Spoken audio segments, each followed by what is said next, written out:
Hello and welcome to the Very Audible Stories. In today's videos, it would be a stories about a hidden kindness coming from a mafia bosses whom everyone feared. If you like these videos, please share your thoughts on the comment sections and subscribe to the channel to receive notifications about new videos. Thank you. They called him the Iceberg, Ashton Crane, 33 years old, the kingpin who controlled the 5 largest casinos in Las Vegas, the man who had not shed a single tear in 20 years. But that night, the iceberg was melting, 3 o'clock in the morning, an abandoned park bench, a $10,000 suit covered in dust. His empire was shaken to its core by a brutal betrayal. For the first time in his life, Ashton Crane felt the cold grip of uncertainty, wondering if there was any reason left to go on. Then a voice rose from the darkness. "Mister, would you like to hear me sing?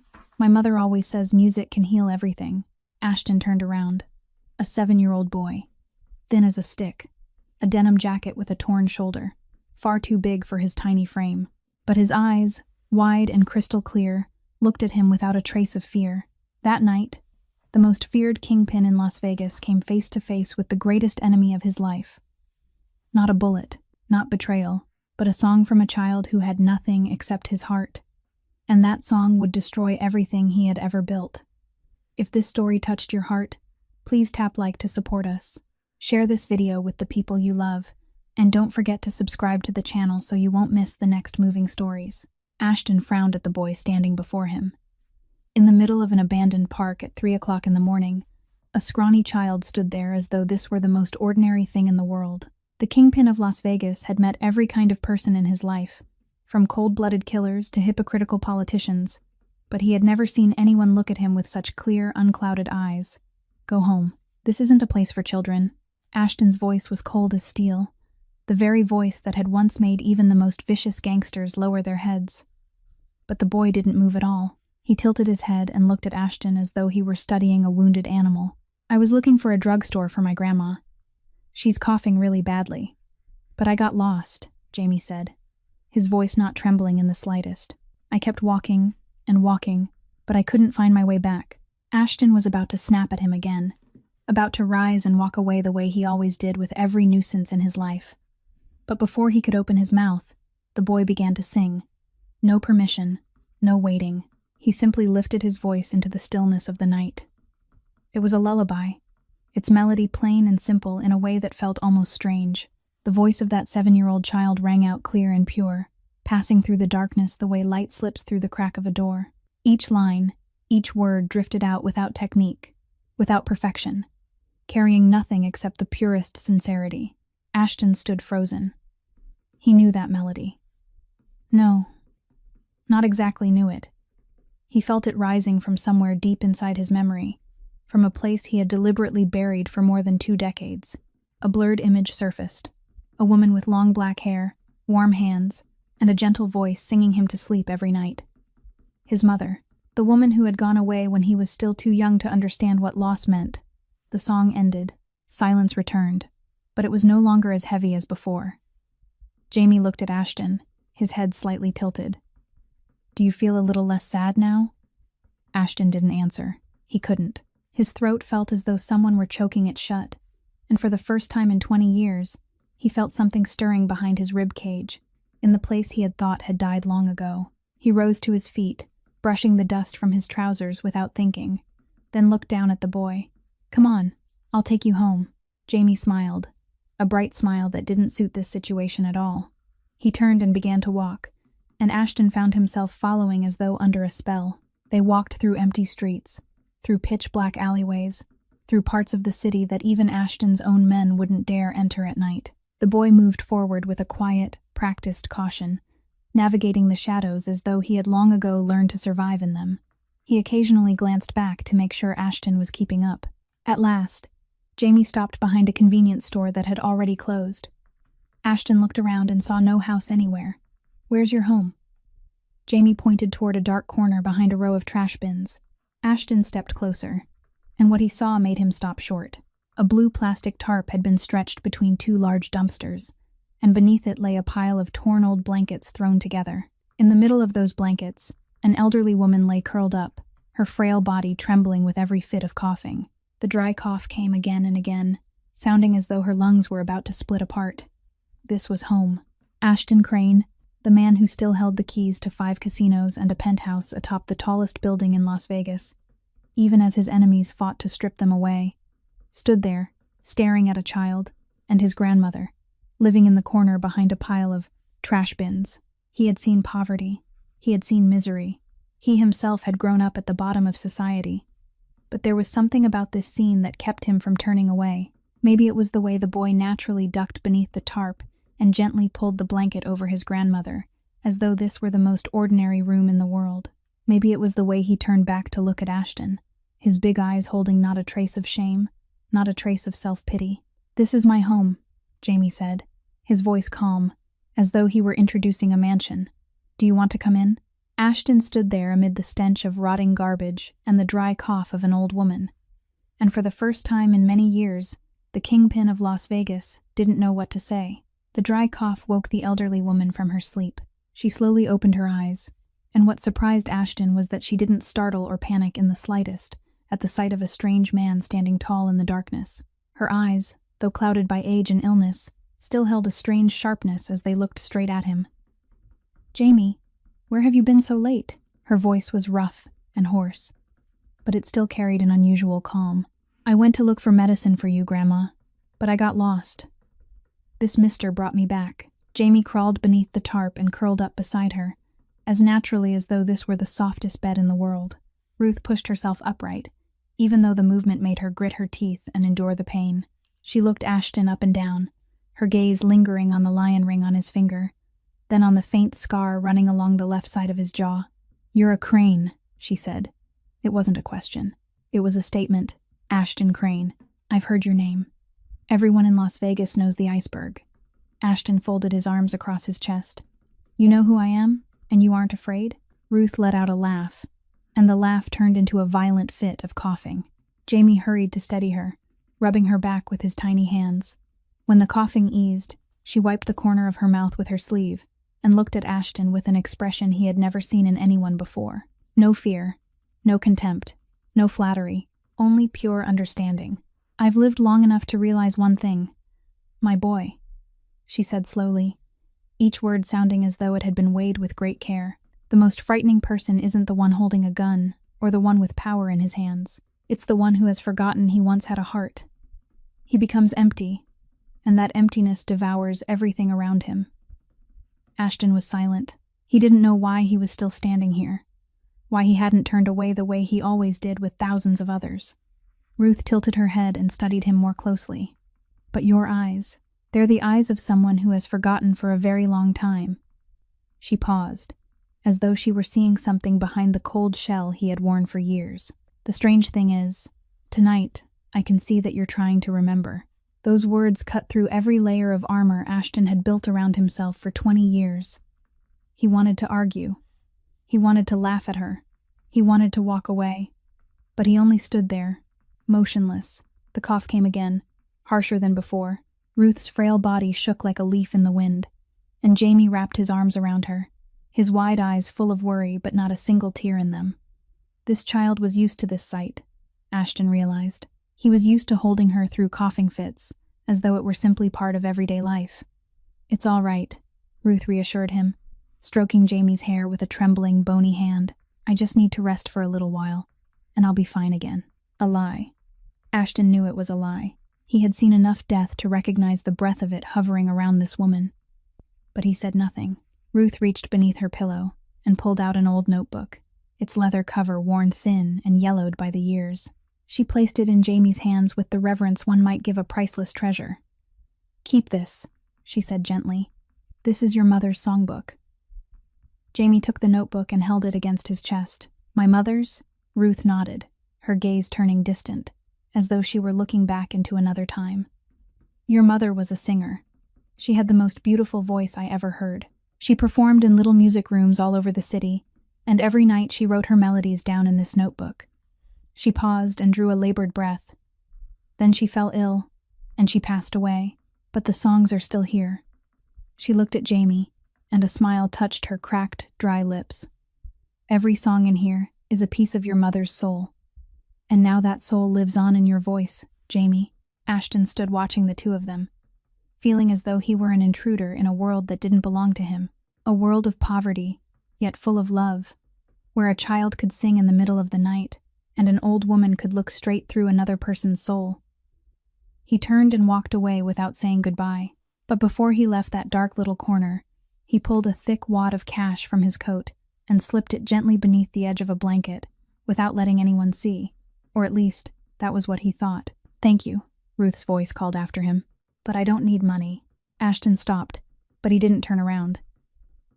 "I only need to know that you won't forget tonight," she went on. "Sometimes what saves a person isn't what they give away, but what they allow themselves to receive." Ashton walked on without answering. His car was still parked several blocks away, and he made his way through the dark alleys like a ghost, but his mind was no longer on his fallen empire, no longer on the traitor, no longer on the FBI or the frozen assets. Instead, Ruth's words kept echoing in his ears like a melody that wouldn't end. The eyes of someone who has forgotten for a very long time. "But tonight, you're trying to remember," and Ashton wondered whether he could still remember at all, after 20 years spent trying to forget. 3 days passed. Ashton told himself he had no reason to return to that dark alley. He had hundreds of problems to deal with. His empire was trembling. The FBI was tightening its grip. The men who had once bowed their heads before him were now circling like vultures, waiting for their prey to collapse. And yet, on the third night, Ashton found himself driving back through the old neighborhood, just passing by, he told himself, just checking to see whether the grandmother and grandson were all right. Nothing more, nothing less. He parked a block away from the alley, a bag of food in his hand that he had stopped to buy at a late-night diner nearby. It was the first time in Ashton Crane's life that he had bought food for someone who wasn't a business partner or a loyal subordinate. The feeling was strange in a way that almost unsettled him. The moment he stepped into the alley, he heard the quick patter of small running feet. "Mr. Ashton, you came back." Jamie came rushing toward him like a gust of wind, his wide eyes shining brightly in the dark. The boy stopped in front of him and looked up with a grin so wide, as though Ashton were the very person he had been hoping to see most in the world. Ashton didn't know how to respond. No one had ever been happy to see him in quite this way, with a joy so pure, so free of purpose, so untouched by calculation. "I brought some food," he said shortly, lifting the bag a little. Jamie grabbed his hand and pulled him toward the corner where Ruth was sitting. She looked more alert than the last time, though the cough was still there. When she saw the bag of food in Ashton's hand, something hard to read flickered in her eyes. "Thank you, but we don't ask for charity," she said. Her voice wasn't harsh, but it was full of dignity. Ashton set the bag beside her. "I'm not giving charity. I'm paying for the singing." Ruth looked at him for a long moment, then suddenly laughed. The rough laugh turned into a cough, but this time it was lighter. "You're cleverer than that cold face of yours makes people think." Jamie didn't need to be invited twice. He took out the old songbook and carefully turned each page, as though his fingers were brushing over treasure. Then he began to sing. This song was different from the lullaby of the night before. The melody was more intricate. The lyrics were deeper, telling the story of a woman standing by a window, waiting for someone to return home. Jamie's voice was still clear and bright, but there was a faint sorrow hidden in every note, as though the boy somehow understood the meaning of those words, even though he was still far too young to have lived them. Ashton sat motionless, his face expressionless as stone, but his eyes never left Jamie for a single second, and if anyone had looked closely enough, they would have seen those steel gray eyes beginning, little by little, to soften. When the song ended, Ashton rose to his feet. He didn't say goodbye. He only gave a slight nod, then turned and walked away. That night, when he returned to the penthouse, Ashton called Drew in. Drew Lawson, his right hand for 20 years, arrived within 15 minutes. The heavily built man with the shaved head and the tattoo curling up his neck stood at attention before his boss, ready to receive orders. "Find a small apartment near Central Hospital," Ashton said, his voice without the slightest trace of emotion. "Clean, safe, fully furnished, and hire a private doctor to come examine her every day." Drew blinked. "Boss. For whom?" Ashton didn't look up. "Just do it. Don't ask." Drew knew better than anyone that when the boss gave an order, questions were unwelcome. But in 20 years beside Ashton Crane, he had never once seen his boss do anything without a clear purpose. This was the first time. A week later, everything was ready. Ashton went to the alley himself and brought Ruth and Jamie to the new apartment. Jamie could hardly believe his eyes when he stepped through the door. He ran everywhere, touching each object as though it were the most magical toy in the world. He darted into the bedroom, leaped onto the spotless white bed, then ran into the kitchen and flung open every cabinet door. "Grandma, there's a refrigerator," Jamie shouted. "There's a sink. There's our own toilet." Ruth stood in the middle of the living room, her old eyes moving slowly around the small but complete apartment. Then she turned to Ashton, her gaze piercing him just as it had on the first night they met. "What do you want from us?" "Nothing." Ruth shook her head slowly. "My boy, I've lived long enough to know that no one gives anything away for nothing in this world. There's always a price." Ashton was silent. He looked at Jamie, who was still excitedly exploring the apartment, then turned back to Ruth. A long silence stretched between them before he finally spoke. "Maybe I only want to hear him sing."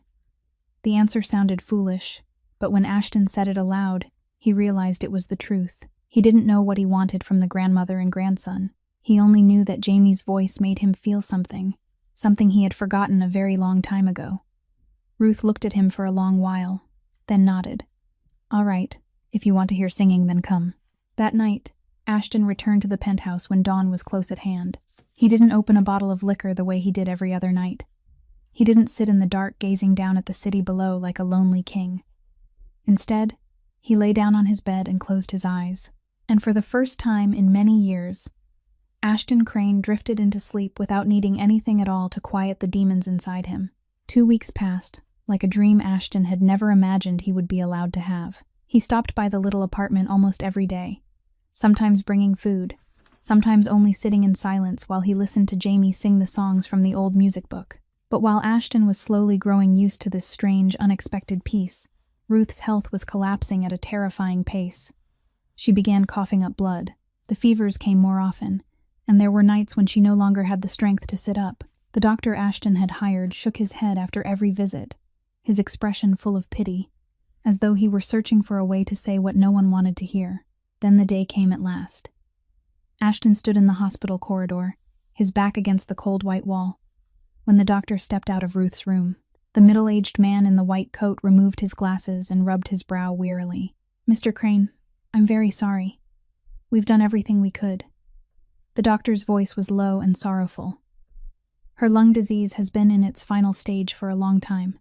She only has a few days left. Maybe less." Ashton said nothing. He only stood there, staring into empty space, not knowing what to do with what he had just been told. For 20 years, he had witnessed countless deaths, had ordered some of them, had caused others, but never before had he stood before someone's death and felt this helpless. That night, after Jamie had fallen asleep on the small sofa in the hospital room, Ruth motioned for Ashton to come closer. She was so weak that she could do little more than whisper, but her eyes were still as bright as they had been the first night they met. "Come here, my boy." Ashton stepped to the bedside and looked down at the small woman who was slowly fading away before his eyes. Ruth reached beneath her pillow and pulled out the old music book that had followed her even to the hospital. "Take this." She placed the book in Ashton's hand. "Keep it for me. Don't give it to Jamie now. Wait until he's old enough to understand what his mother wanted to say in these songs." Ashton held the book and felt its weight in the palm of his hand. It wasn't only the weight of paper and ink. It was the weight of an entire life, of love, of melodies that would never again be sung by the one who had written them. "There is one more thing," Ruth said, her voice growing weaker, though her eyes still held his. "The boy has no one left in this world except me. When I'm gone, they'll send him to an orphanage." Ashton understood what she was asking without her saying it, and his first instinct was to step back. "I'm not the right person for that," he said, his voice colder than he intended. "You know who I am. You know the kind of life I live." Ruth lifted her hand, a frail gesture, but enough to make Ashton fall silent. "I'm not asking you to promise anything," she said slowly, each word measured with care. "I only want to tell you one thing before I go." Ashton waited. "Jamie is the last song I am leaving behind in this world," Ruth said, her eyes glistening, though no tears fell. My daughter left this life and left her melodies behind in that book. And now her soul lives on in Jamie, in his voice, in the way he looks at life with those clear eyes even after all the suffering he has known. She paused and drew a difficult breath before she went on. And you, Ashton Crane, you are the only one who ever stopped to listen to that song. Those words pierced straight through every layer of armor Ashton had built around himself. He wanted to argue. He wanted to tell her she had chosen the wrong man, that he was capable of nothing except destruction. But beneath the gaze of a woman standing at the edge of death, he couldn't force a single word from his mouth. A soft sound from the sofa made them both turn. Jamie had woken up. His sleepy eyes wandered around the room before settling on Ruth's hospital bed. He climbed down to the floor and walked to her side on silent little feet. "Grandma, are you awake?" Ruth smiled and opened her arms to him. Jamie climbed onto the bed and curled up beside her as though this were the softest bed in the world instead of a hospital bed. "Jamie, sing for me," Ruth said, her voice gentle as a whispering breeze. "The one I love most." Jamie didn't ask why. He only closed his eyes for a moment, as though he were calling the melody up from somewhere deep inside his memory, and then he began to sing. It was the lullaby he had sung for Ashton that first night, the song his mother had once sung to rock him to sleep before she died. Jamie's voice filled the silent hospital room, clear and pure, but this time there was a trembling sorrow in every note, as though the boy's soul somehow knew what was about to happen. Ashton stood in the corner of the room, unable to look away from the grandmother and grandson. Ruth lay there with her eyes closed, a peaceful smile on her lips, one arm wrapped around Jamie, the other resting over her chest as though holding tight to something precious. As Jamie reached the refrain, Ruth's hand slowly fell still and slack. The smile remained, but her chest no longer rose or fell. Jamie finished the song before he stopped. Then he looked down at her and sat in silence for a long moment. At last, he lifted his hand and touched her cheek gently, where the warmth was already beginning to fade. "Grandma?" he whispered. There was no answer. Jamie didn't cry out loud. He only lay there, holding her hand tightly, his big eyes fixed on the ceiling as though trying to understand what had just happened, something he had perhaps always known would come, and yet had never truly been ready to face. Ashton walked to the bedside. He didn't know what to say or what to do. All his life, he had been taught to be strong, to be cold, to control every situation. But standing before a child who had just lost the last person he had in the world, he was nothing more than a helpless man. Jamie turned to look at him. His eyes were filled with tears, but not one of them fell. His lips trembled, and when he spoke, his voice struck Ashton like a knife driven straight into the chest. "Grandma said you wouldn't leave me." She was right, wasn't she? Ashton didn't answer with words. He only placed his hand on Jamie's shoulder, a clumsy, unfamiliar gesture for both of them. But in that silent hospital room, amid the smell of antiseptic and the cold fluorescent lights, that gesture carried more weight than 1,000 promises. And that night, Ashton Crane made a decision that would change his entire life, though he didn't know it yet. Ruth's funeral took place on a gloomy morning, with only Ashton, Jamie, Drew, and a few funeral workers in attendance. There were no relatives, no friends, no one to say farewell to the woman who had lived her whole life in the shadows of this glittering city. Jamie stood beside the coffin, his hand gripping his mother's old denim jacket, his dry eyes fixed on Ruth's peaceful face. The boy still didn't cry. Ashton stood behind him, watching Jamie's small figure in the mourning clothes he had bought for him. He didn't know what to say. He didn't know what he could possibly do to ease the pain of a child who had just lost the last family member he had left in the world. But he wasn't given much time to think. Right after the funeral, the social services workers arrived. They had been notified about Jamie's case. A 7-year-old boy with no legal guardian left. Under the rules, Jamie would be taken into temporary custody while they arranged placement in an orphanage. "The boy will be well cared for," the middle-aged woman in the gray suit told Ashton, her voice polite but cold in the way of a bureaucrat used to handling hundreds of cases just like this one. "You don't need to worry." Ashton watched the social services car drive Jamie away, and for the first time in his life, he felt that he had lost something important. 3 days later, Ashton stood in front of the social services building, his black suit like a stroke of ink amid the stream of people coming and going. He walked inside and demanded to see Jamie. They led him to a room with a large pane of glass overlooking the common area. Through the glass, Ashton saw Jamie sitting alone in the corner, separated from the other children who were playing. The boy was clutching the denim jacket tightly against his chest, his eyes lowered to the floor, not singing, not speaking, not doing anything at all. The child who had once sung in the middle of the night, with a voice as clear as an angel's, had now become only a silent little shadow. As though he could feel Ashton's gaze, Jamie lifted his head. The moment those wide eyes met his through the glass, Ashton saw two things woven together in them: hope, as though the boy had been waiting for him for a very long time, and fear, the fear of a child who had been abandoned too many times and no longer dared to believe that this time would be different. Jamie didn't run to him. He didn't call out his name. He only looked at him, his lips moving as though he wanted to say something but didn't dare. Ashton turned away and walked straight to the supervisor's office. The woman in charge, Margaret, with her gray hair tied into a neat bun and square-framed glasses perched on her nose, looked at him with open surprise when he sat down across from her. "I want to adopt that child." Margaret blinked, then blinked again. She looked down at the file on her desk, then back up at Ashton, as though trying to make sure she had not heard him wrong.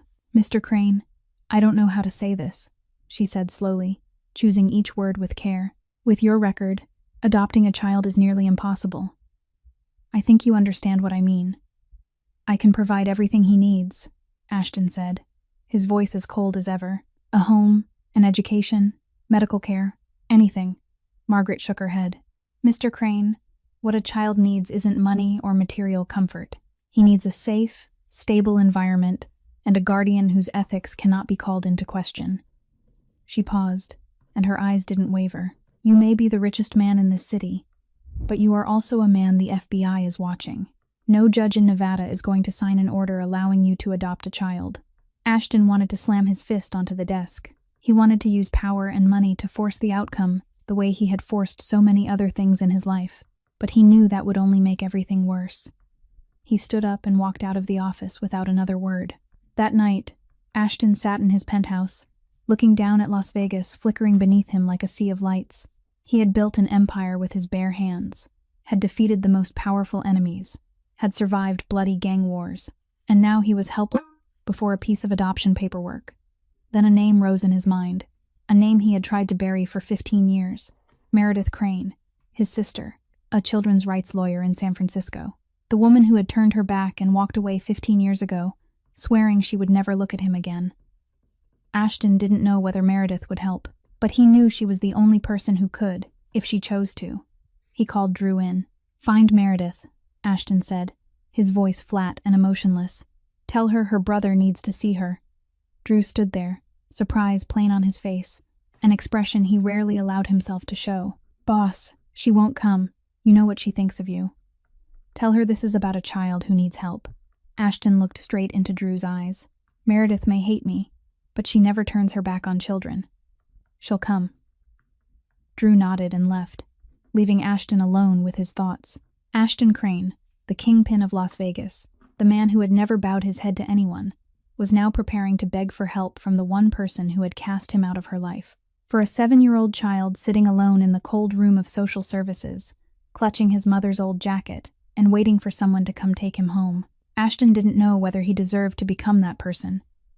But he knew one thing. He was willing to humble himself before the person who hated him most in the world, if that was what it took to bring Jamie back. Meredith Crane walked into the hotel lobby like a storm made of ice. 15 years had passed since Ashton had last seen her, but he recognized his sister at once. She still carried herself with that proud, straight-backed stride.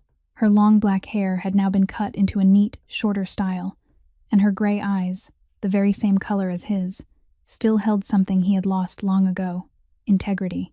She stopped a few steps away from him and didn't come any closer, as though physical distance might better underline the emotional distance between them. "I came because of the child," Meredith said, her voice cold and stripped of any warmth of family. "Not because of you. Let's make that clear before we say anything else." Ashton nodded. He hadn't expected a tearful reunion. In truth, he hadn't expected anything from Meredith except the help he needed. "Thank you for coming." Meredith gave a faint, humorless laugh. "Don't thank me yet. I haven't agreed to help you with anything." She stepped past him and headed for the elevator. "We'll talk upstairs. I don't want to stand out here in public with you." Ashton's penthouse opened before Meredith like a monument to everything she hated about her brother. Luxurious, cold, and built on the foundation of crime. She stood by the window and looked down at Las Vegas spread beneath her, her back turned to Ashton. "So what is it you want? You want me to use my expertise to help you get a child?" She turned around, her eyes like two knives. You? You want to be a father? Do you even understand what being a father means? You don't even know how to love another human being, Ashton. All you know is how to possess, control, and destroy. Ashton stood there, his face expressionless as a wall of stone. "You have every right to think whatever you want about me, but this isn't about me. It's about the boy." "The boy?" Meredith stepped closer until she was standing directly in front of him. "Do you think I don't know what you're doing? What do you want him for? To prove to the world that Ashton Crane has a heart too? To make up for the sins you've committed?" She stopped, and her voice sharpened. "Or are you just lonely and looking for someone else to control, the way you control everyone around you?" Ashton was silent. He wanted to argue. He wanted to tell her she was wrong, that he had no motive except to protect Jamie. But the truth was, he didn't have an answer. He didn't know why he wanted this so badly. He only knew that every time he thought of Jamie sitting alone in that cold room, it felt as though someone were squeezing his chest until he couldn't breathe. His silence made Meredith hesitate. She had come prepared for a fight, for excuses and lies. But this silence, this quiet admission that he had no answer, caught her off guard. "All right," Meredith said at last, after a long stretch of silence. "I'll meet the child first. If I see even the slightest sign that this would be bad for him, I won't help you. And I'll find a proper family for him myself.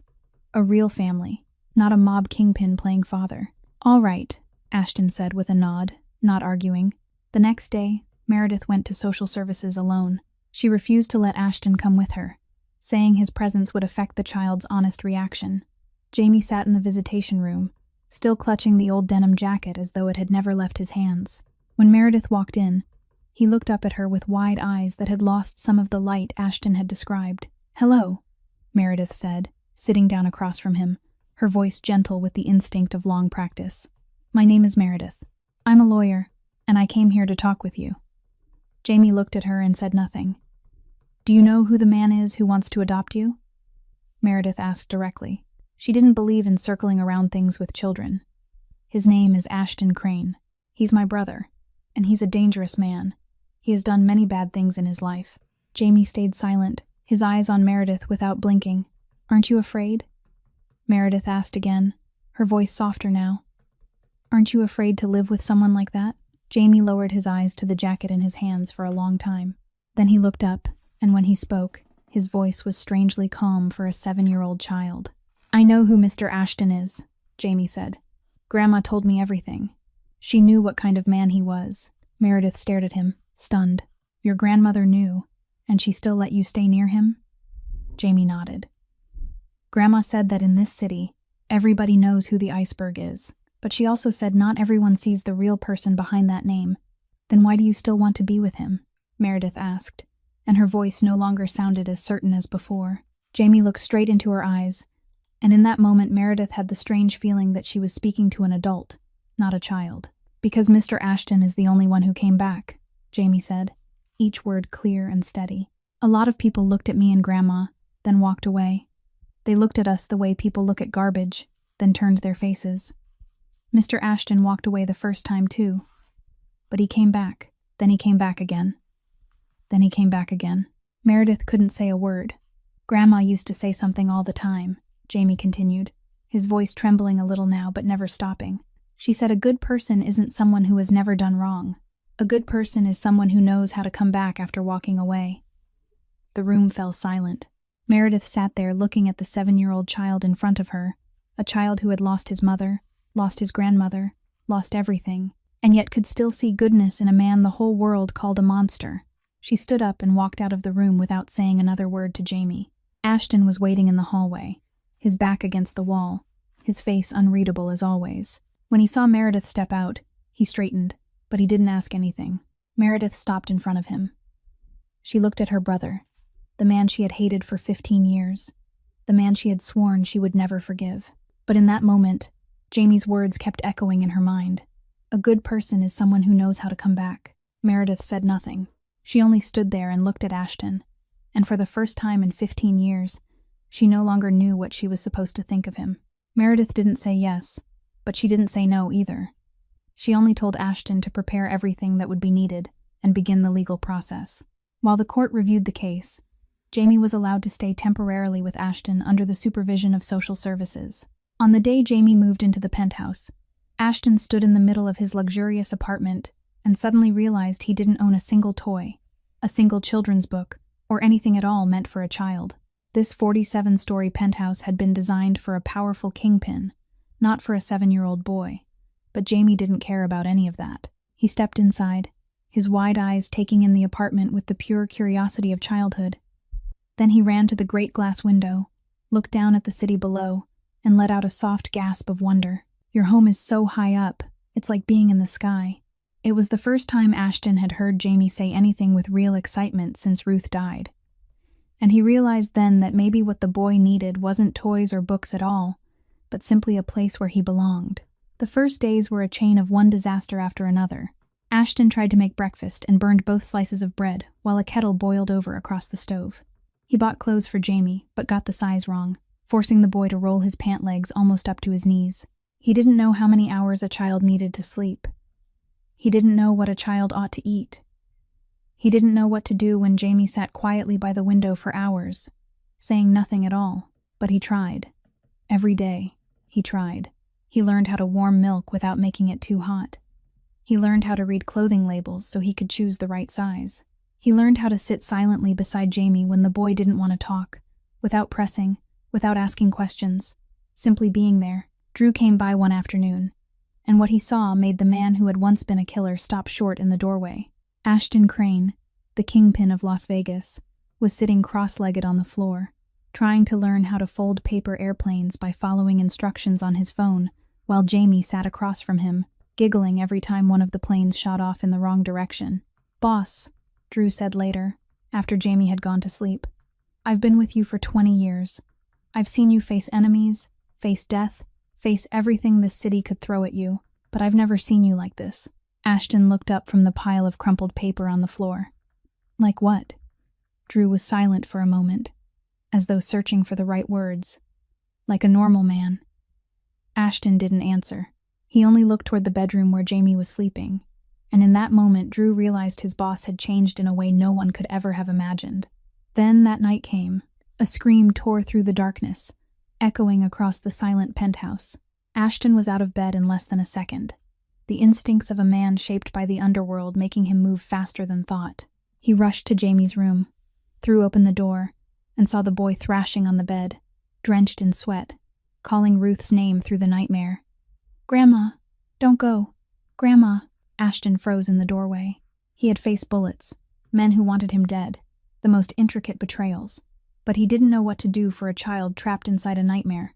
At last, he stepped forward, sat down beside the bed, and placed his hand on Jamie's forehead. That hand had once signed execution orders. It had once wrapped around guns, and now it was trying to pass along a little piece to a trembling child. Jamie jolted upright, his eyes wide with panic. He looked around as though he didn't know where he was, his breathing ragged, tears streaming down his face. Then he saw Ashton. In his fear, without thought, without control, Jamie lunged at him and cried out, "Dad, don't go, don't leave me." The whole room seemed to freeze. Jamie clung to Ashton, his face buried against the man's chest, his little body shaking in waves. Then the boy realized what he had just said. Slowly, he lifted his head, his tear-filled eyes looking at Ashton with the fear of a child who thinks he has made a terrible mistake. I'm sorry," Jamie whispered, his voice trembling. "I didn't mean to. Ashton didn't let him finish. He gathered Jamie into his arms and held him tightly, in a way he hadn't held anyone in 20 years. "I'm here," he said, his voice low and rough in a way he barely recognized himself. "I'm not going anywhere, I promise," Jamie cried. For the first time since Ruth died, he truly cried. Not the silent tears he had swallowed down for so long, but the broken sobs of a child who was finally allowing himself to hurt. Ashton sat there, holding him, letting the boy weep against his chest until the sobs slowly faded, until his breathing grew steady again, until he fell asleep in Ashton's arms. But Ashton didn't leave. He stayed there in the darkness of the room, looking down at the child sleeping against him. And then, Without warning, without control, tears began to slide down his own face. Ashton Crane, the iceberg, the man who hadn't cried in 20 years, was crying in the night. Not from pain, not from fear, but because a child who had no one left in the world had called him Dad. He didn't wipe the tears away. He let them fall, as though he were letting everything he had locked inside himself for so many years finally be carried away. That night, the iceberg melted completely, and from those waters, a father was born. News traveled through the Las Vegas underworld like wildfire. Ashton Crane, the iceberg, the coldest kingpin in the city, was adopting a street child. Some laughed and said it had to be a joke. Some were suspicious and assumed it was some kind of performance meant to improve his image before the court. And some began calculating, seeing opportunity in this sudden change in the feared kingpin. Catherine Price belonged to the third group. She appeared one afternoon, walking into Ashton's building lobby, as though she still belonged there. Her brown hair gleamed. Her lips were painted a deep, glossy red, and the fitted dress clung to her flawless figure. Catherine was the daughter of Marcus Price, the man who controlled the southern side of Las Vegas, and Ashton's greatest rival. 5 years earlier, the two of them had been engaged in what was really a political alliance, but Ashton had ended it when he discovered that Catherine had only been using him to pass information to her father. And now she was back. "Ashton," Catherine said with a smile as she stepped closer to him in the penthouse living room. "I heard you've changed a lot. I wanted to see you myself and talk." Ashton sat on the sofa and looked at her with an expressionless gaze. "Talk about what?" "About us." Catherine sat down across from him, her face filled with regret so perfectly performed it might have fooled almost anyone. "I know I was wrong before. I was young, reckless, but I'm different now. I want to. Try again, if you'll give me the chance." Ashton didn't answer right away. He knew exactly what Catherine wanted. His empire was slowly recovering from the crisis, and Catherine wanted to step in and claim a share of it. But he was also weighing something else. An alliance with the Price family could help him stabilize his position more quickly, and Jamie would have a safer life if Ashton no longer had to fight battles on so many fronts. "Let me think about it," he said at last.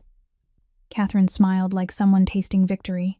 In the days that followed, she began showing up at the penthouse more and more often. She acted friendly toward Jamie, bought gifts for him, spoke in a soft voice, and carefully built the image of a perfect woman ready to become a mother. But Jamie wasn't deceived. The boy accepted the gifts politely. He thanked her politely, but he always kept his distance. Whenever Catherine came near, Jamie found some way to move away, and whenever she tried to hug him, he stepped back with the wary look that only street children ever truly learn to wear. Meredith was the first to notice that something was wrong. "Are you blind?"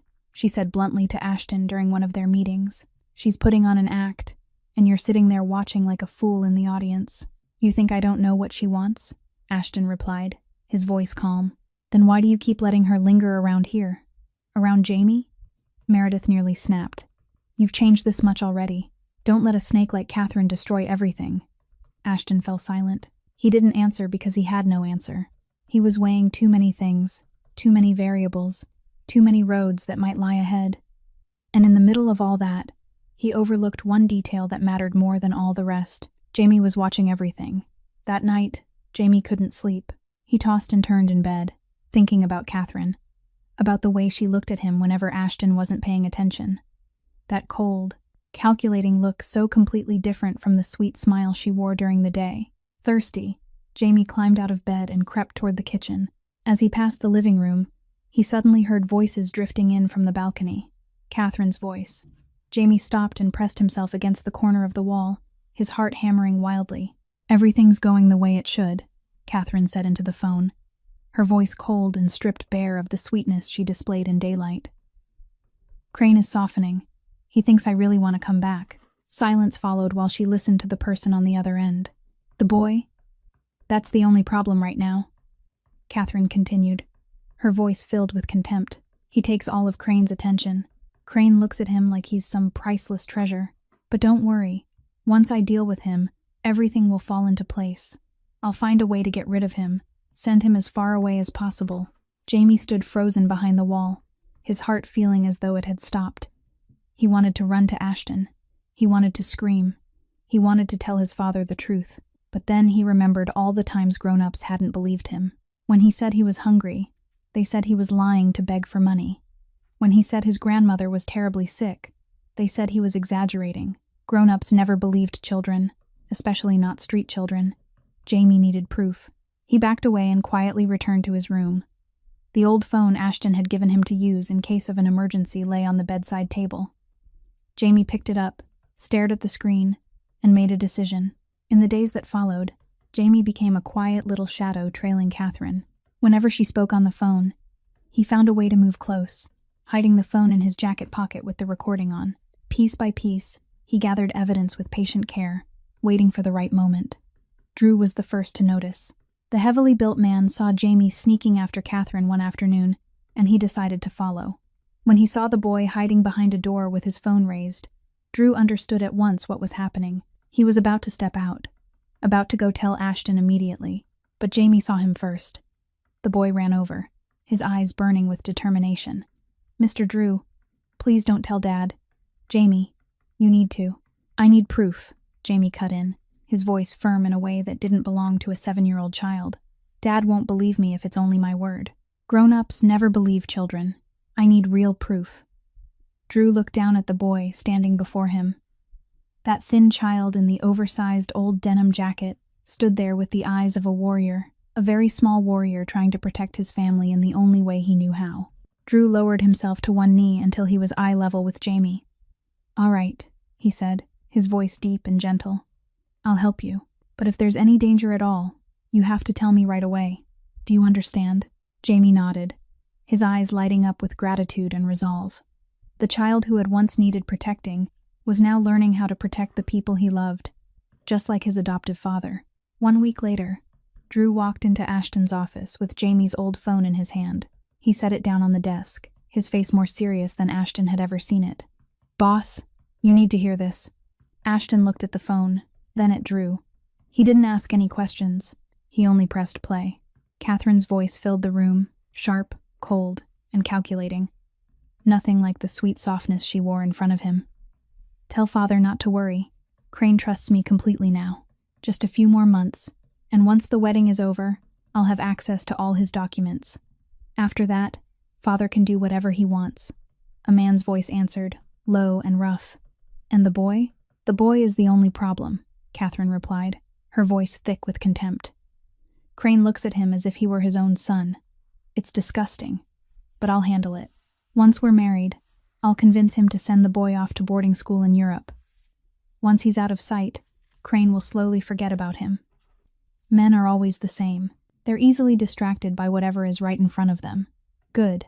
You're doing well." The recording ended. The office sank into a heavy silence. Drew watched his boss. Ashton's face showed nothing, as though he had just listened to a weather report instead of a betrayal. But Drew had followed Ashton for 20 years. He knew when his boss was truly angry. And right now, Ashton Crane was angrier than he had ever been. "How do you want to handle it, boss?" Drew asked. Ashton was silent for a long time. He looked at the phone on the desk, then out the window, where the lights of Las Vegas flickered below like a sea of stars.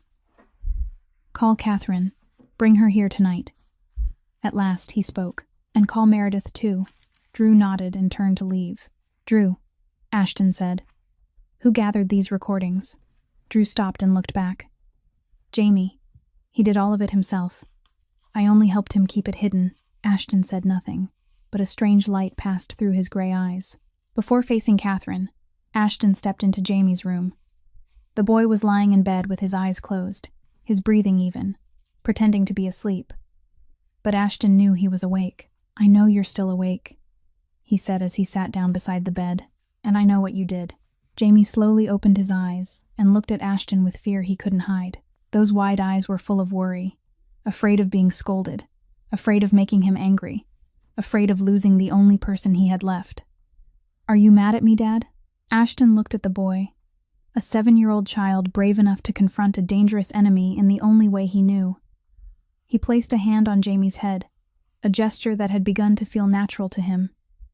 "Mad? No," he said, his voice low and warm. "I'm proud of you. You protected your family." Jamie's eyes lit up, and he threw his arms around Ashton, burying his face in the man's chest as if to hide the storm of feeling rising inside him. "Go to sleep now," Ashton said, gently settling Jamie back down. "Let Dad handle the rest." An hour later, Catherine walked into the penthouse, still wearing her seductive red dress, still carrying that sweet smile on her lips. She stopped short when she saw Meredith sitting on the sofa, but quickly recovered herself. "Ashton, what's going on? Why did you call me here so suddenly?" Ashton stood by the window with his back to her. He didn't turn around. He only pressed play on the phone lying on the table. Catherine's voice rang out across the room. "The boy is the only problem. He takes all of Crane's attention. Once I deal with him, everything will fall into place." Catherine's face lost its color. The sweet smile vanished, replaced by panic that she tried to cover almost immediately.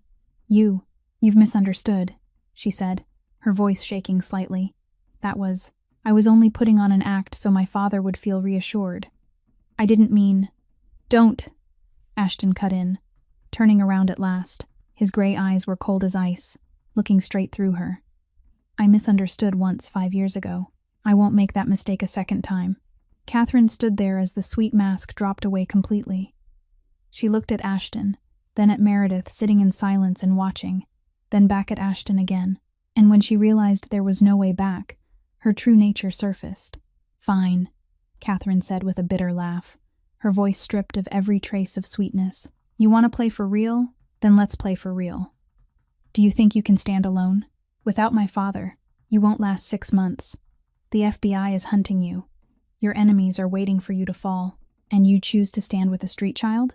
Maybe," Ashton replied, his voice calm. "But I'd rather lose everything than let anyone threaten my son." Catherine burst into laughter, the sound cutting through the room like a blade. "Your son? He's just a street child you picked up. He's not your blood. He's not your family. He is my son." A small voice rose from the doorway. Everyone turned. Jamie stood there, his wide eyes fixed on Catherine. He had heard everything, and even though his lips trembled slightly, he remained where he was. He didn't run. Catherine looked at Jamie, hatred blazing in her eyes. Enough," Ashton cut in, stepping between Catherine and Jamie. He looked down at the woman who had once nearly become his wife, his voice cold as winter ice. "You're right. I picked him up," he said, each word slow and clear. "And that was the greatest blessing of my life." He stepped closer until he was standing directly in front of Catherine. "As for you, get out of my house, right now, and tell your father this. If anyone in the Price family dares to lay a hand on this boy, I'll make your whole bloodline understand why they call me the iceberg." Drew stepped forward and grabbed Catherine by the arm. She jerked away and stared at Ashton with naked hatred. "You'll regret this decision, Ashton Crane." "Maybe," Ashton said, "but not today." Drew led Catherine out. The door closed behind them, leaving silence in the penthouse. Meredith rose to her feet, her eyes shining with tears as she looked at her brother. She didn't say a word. She only gave a slow nod, a quiet acknowledgement. Then she turned to Jamie and smiled. "You were very brave," she said. "I'm proud of you." Jamie didn't answer. He only ran to Ashton and clung to him as though he were afraid the man might disappear. "I was scared," Jamie whispered, his voice trembling. "I was scared you'd choose her. I was scared you'd leave me." Ashton knelt down until he was eye level with him. He placed both hands on Jamie's shoulders and looked straight into the boy's tear-filled eyes. "Listen to me," he said, his voice low and steady. "There is nothing in this world that would make me choose someone else over you. Nothing. You are my son, and I will always be here." Jamie held on to Ashton and cried into his shoulder. That night, Jamie slept peacefully for the first time since Ruth died. And Ashton sat out on the balcony, looking down at the city blazing with light, and understood something at last. He had lost his empire, lost allies, lost everything he had once built.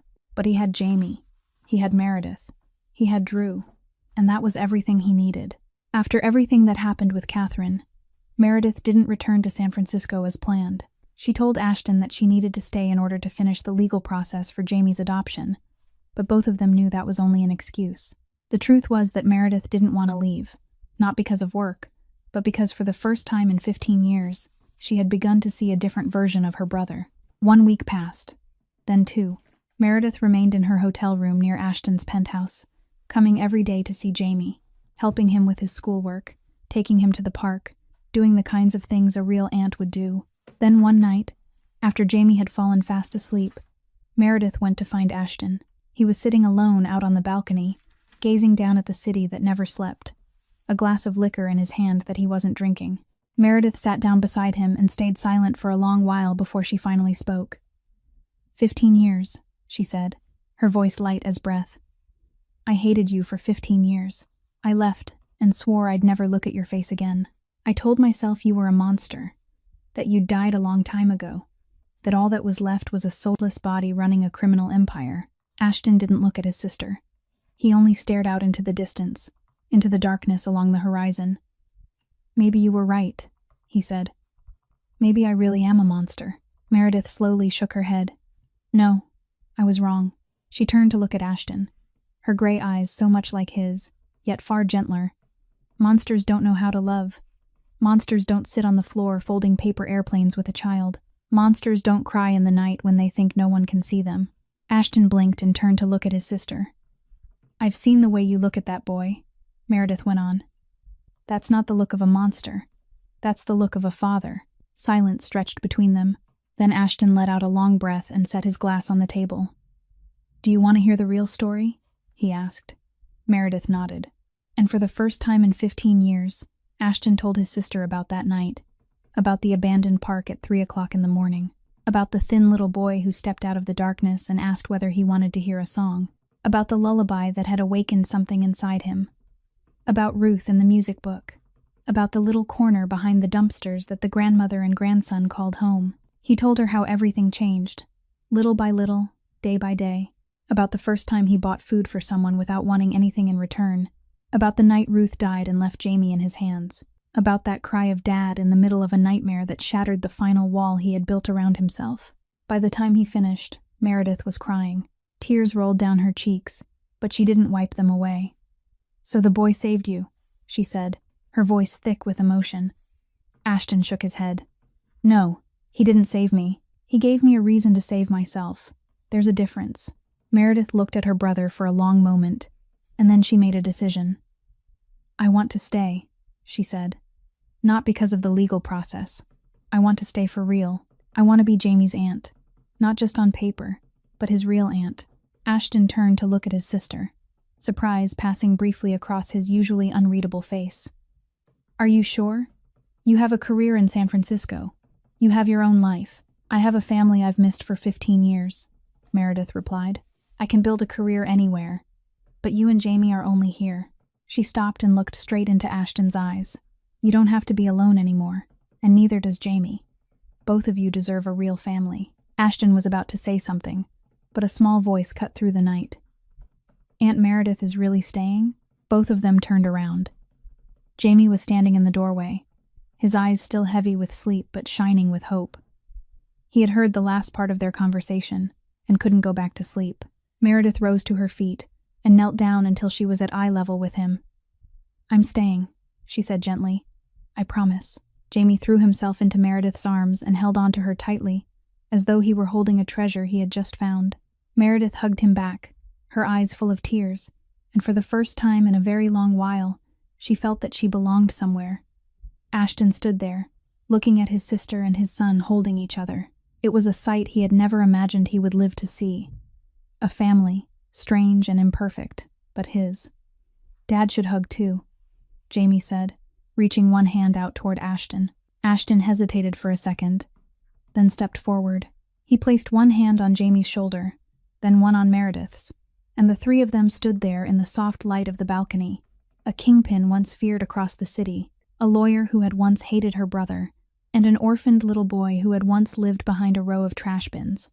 A family no one would ever have expected, but a real family, all the same. Ashton looked down at Jamie, then over at Meredith, and understood a simple truth at last. He had lost a billion-dollar empire. He had lost power, lost allies, lost everything he had once built, but now he had something no amount of money could ever buy. He had a family, 20 years later. Jamie Crane, 27 years old, stood before the mirror in a white suit, adjusting his tie for the third time in 5 minutes. His hands trembled slightly, not from fear, but from a happiness so immense he hardly knew how to hold it inside himself. Today was his wedding day. The Ruth Center for Music Therapy was filled with white flowers and candlelight. Ashton had built the place 15 years earlier, just after Jamie's adoption had been officially finalized. It was where Jamie had grown up with music, where he had learned how to heal wounds through melody, and now it was where he would begin a new chapter of his life. 300 guests filled the hall, but to Jamie, only a small handful truly mattered. Bria, his bride, the woman he had met 3 years earlier during a charity program for orphan children. Meredith, the aunt who had become the most important woman in his life after Ruth. Drew, the heavily built man now retired, but still present for every important moment in the family's life. And Ashton, his father. Ashton Crane was now 53 years old. His black hair had gone silver at the temples, and fine lines had begun to gather at the corners of his eyes. He was no longer the feared iceberg of Las Vegas. He had sold all the casinos long ago, pouring all of his wealth into a charitable foundation and the music center. Now he was simply a father, a brother, and soon, a grandfather. When it was Ashton's turn to speak, the entire hall fell silent. He rose, walked to the microphone, and looked across the room before his eyes came to rest on Jamie. 20 years ago, he began, his voice low and steady, I was the man all of Las Vegas feared. They called me the iceberg, and I was proud of it. I had money, power, reputation. I had everything this world defines as success. He paused and drew in a deep breath. But the truth is, I had nothing at all. I was empty. I was alone. And on the night my empire collapsed, I was sitting by myself in an abandoned park. Ashton Crane passed away on a quiet autumn night at the age of 72, in his sleep, surrounded by the people he loved most. Jamie sat beside the bed, holding his adoptive father's hand until his final breath dissolved into silence. Meredith stood just behind him, tears slipping quietly down her face. And Wyatt, the little grandson, had fallen asleep on his mother's shoulder, not knowing that his grandfather was gone. The legacy Ashton left behind wasn't the casino empire he had once ruled. He had sold all of that long ago, pouring every dollar into the kind of work Ruth would have been proud of. The network of music therapy centers bearing her name now stretched across America, from Las Vegas to New York, from Los Angeles to Chicago. Thousands of orphan children had been helped, hundreds of new families had been formed, and it had all begun with a song in an abandoned park at 3 o'clock in the morning. The funeral was held at the First Ruth Center, the very place where Ashton had laid the first brick more than 20 years earlier. Hundreds came to say goodbye. Not kingpins, not politicians, but children who had grown up through the centers, families who had been brought back together, volunteers who had given the best years of their youth to his dream. Jamie stood before the microphone, looking down at the coffin covered in white flowers, then lifting his eyes to the crowd waiting in silence. My father was once the most feared man in Las Vegas, Jamie began, his voice low and warm, yet steady. They called him the iceberg. People said he was cold, ruthless, without a heart. And maybe, for a long time, that was true. He paused and looked down at his hands. But to me, he was the man who stopped when I needed someone to stop. He was the man who came back when everyone else walked away. He was the man who taught me that family isn't blood. Family is a choice. And he chose me. Jamie drew a deep breath. Today, I want to sing for him one last time. The song I sang for him on the first night we met, when he was only a lonely man sitting on a park bench, and I was only a lost child trying to find a drugstore for my grandmother. And Jamie began to sing. The lullaby his mother had written, the song Ruth had protected, the song he had carried in his voice for 20 years. His voice was no longer the trembling voice of a child from long ago. It was the voice of a grown man who had loved, who had lost, and who had learned the true meaning of family. At that same moment, in a Ruth Center in New York, a young volunteer was sitting beside a newly arrived orphaned child. The boy was huddled in the corner of the room, his eyes red from crying, refusing to speak to anyone. The volunteer sat down beside him in silence, without pressure, without force. Then the boy looked up at him, with wide eyes still wet with tears. "Are you sad?" he asked in a whisper.